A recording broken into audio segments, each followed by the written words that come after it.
Hi guys, you might have heard them say things like, you can't out-train a bad diet. So where does this come from?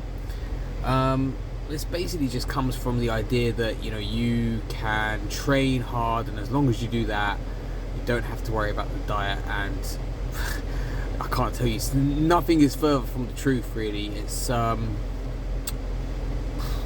just not true. If you don't pay attention to your nutrition, say you're overweight, for example, you're carrying too much fat and you want to lose it, it's going to be very, very hard, even if you do work out religiously, and you've got good form, and you've got a good program, and you're getting enough rest and enough workouts in, and you're working hard in the gym, but you're not paying attention to how many calories you're eating, all that stuff, all the nutrition side.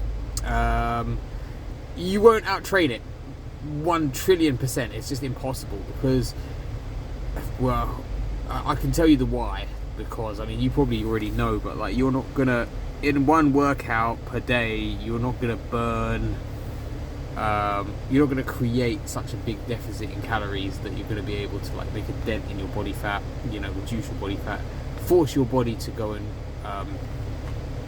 draw on its fat stores, because it will only do that if you put it into a deficit. So you've got less intake than you have going in, less coming in than you have going out. Okay, it's like your bank account. So that's where it comes from. It's true. You can't out-train a bad diet.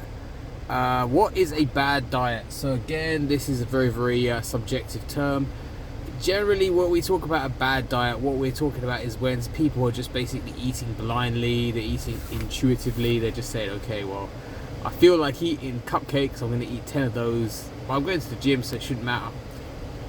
But it's like each cupcake's got like 200 calories, you've eaten 10 of those, 2 times 10, that's 2,000 calories. Then you've got the other food you've eaten that day, it means you've eaten like 5,000 calories, like you're in a huge surplus. So yeah, you'll be lucky not to put weight on, even if you do work out.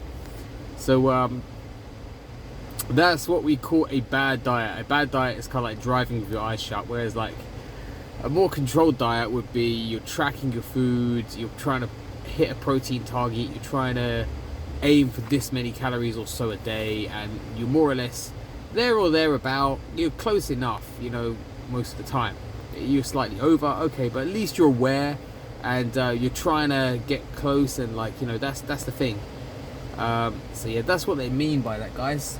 So I hope that helps. So the best thing to do is always to track your food, prioritize protein, try and get the protein out of whole natural foods, not all the time, but like where you can, because it's just so much easier to stick to a calorie target that way, because they're more filling. So like, for example, if you have eggs versus like a protein bar, protein bars are amazing, I eat them all the time. Protein yogurts, I'm about to go eat one in a minute, but what I'm saying is, if you're like having a problem with your hunger cravings and they're out of control to a new level, you're better off incorporating some actual proper food, because that is going to fill you up more. I hope that helps, guys. Peace out.